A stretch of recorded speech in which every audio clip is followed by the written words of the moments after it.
Hi hello నమస్తే welcome to పూరా local. ఒకప్పుడు మనుషులకి క్రూర మృగాలంటే భయం, చీకటంటే భయం, దయ్యాలంటే భయం, కొందరికి రౌడీలంటే భయం, కొందరికి గుండాలంటే భయం.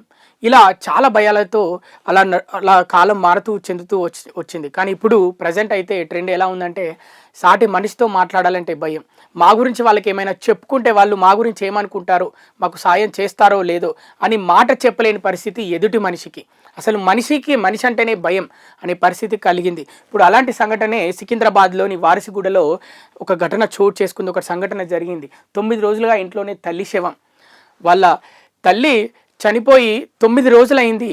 ఇంట్లోనే 22వ తారీఖు వాళ్ళ తల్లి చనిపోయింది. ఆమెకు శ్వాసకోశ సమస్యలు ఉన్నాయన్నమాట.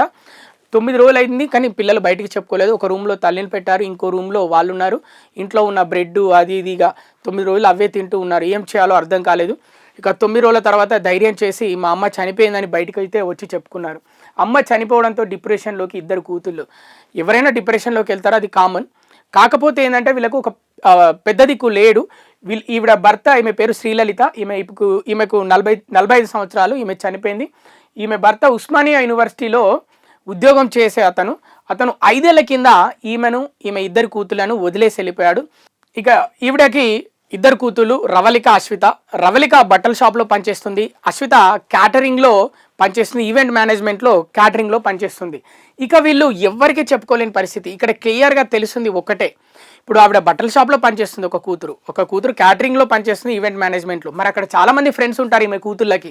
అక్కడ ఎవరికి పెద్దవాళ్ళకి చెప్పుకోలేదు, ఫ్రెండ్స్కి చెప్పుకోలేదు, ఇంటి చుట్టుపక్కల ఎవరికి చెప్పుకోలేదు. మళ్ళీ వీళ్ళు ఉండే బిల్డింగ్లో 3వ ఫ్లోర్లో ఉంటారనమాట. మళ్ళీ కిందికి వచ్చి పైకి పోవడం, ఇవన్నీ ఏమైనా ఆలోచించారో ఏంటో, వాళ్ళ మైండ్లో ఏం మెదిలిందో ఏంటో. కొంతమంది అంటున్నారు అక్కడ ఉన్న స్థానికులు, వాళ్ళ కొంచెం మతిస్థిమితం బాగాలేదు, వాళ్ళ అమ్మ చనిపోయాక పిల్లలది, వాళ్ళు ఏం మాట్లాడుతున్నారో వాళ్ళకే తెలియదు. కొంతమంది భయంతో వాళ్ళకు ఏం చెప్పాలో తెలియలేదు, వాళ్ళ అమ్మ చనిపోయాక ఎలా బిహేవ్ చేయాలో కూడా వాళ్ళకి తెలియలేదని అంటున్నారు. ఇక చివరిగా వాళ్ళైతే ధైర్యం చేసి కిందికి వచ్చేసి అక్కడ బస్తీలో వాళ్ళ స్థానికులకైతే చెప్పడం జరిగింది.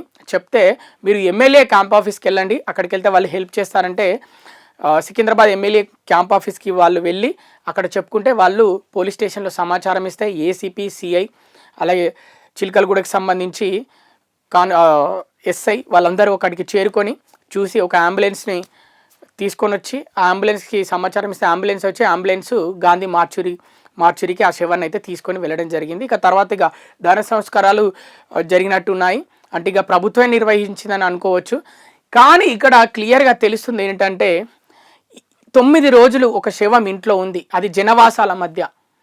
ఇద్దరు పిల్లలు వాళ్ళ తల్లి శవాన్ని అలానే పెట్టుకొని ఉన్నారంటే వాళ్ళు రాత్రింబవలు ఏ విధంగా వాళ్ళ ఆలోచన ధోరణి, వాళ్ళు ఏంటి అంటే వాళ్ళ అమ్మ చనిపోయింది. ఇక్కడ ఇంకొక పాయింట్ ఏంటంటే వాళ్ళ అమ్మ చనిపోయింది, సరే ఇక స్మెల్ వచ్చేదాకా అమ్మని ఇంట్లోనే పెట్టుకుందాము, ఎందుకంటే ఇక మా అమ్మ మాకు మళ్ళీ కనిపించదు, మాకెవ్వరు లేరు, మా నాన్న మమ్మల్ని వదిలేశాడు, ఉన్న ఒక్క అమ్మ కూడా చనిపోయింది, ఈ కొన్ని రోజులన్నా అమ్మ శరీరం ఖరాబ్ అయ్యేదాకన్నా మాతోటి ఉంటే బాగుంటుందని ఆలోచించారా?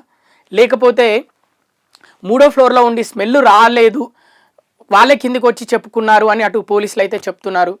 మరి ఏంటి, వాళ్ళ తల్లిని ఆ శవం కూడా మాతోటే ఉంటే బాగుంటుంది, ఇక మాకు ఎవ్వరు లేరు, కనీసం మా అమ్మన్న ఈ కొన్ని రోజులు నాతో ఉంటే బాగుంటుందని వాళ్ళు అనుకున్నారా అనే సందేహాలు అయితే తలెత్తుతున్నాయి. కానీ విచారణ అయితే పోలీసులు చేపట్టారు. మరి పిల్లలు ఏమన్నా తప్పు ఉందా, లేకపోతే తల్లి తనకు తానే ఆత్మహత్య చేసుకుందా అనే ధోరణిలో పోలీసులు అయితే విచారణ కొనసాగిస్తున్నారు.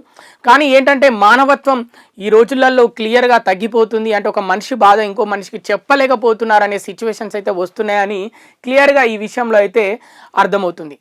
ఇవి ఇప్పటి వరకు ఉన్న అప్డేట్స్. మరిన్ని అప్డేట్స్ కోసం చూస్తూనే ఉండండి పూరా local, your choice for local voice.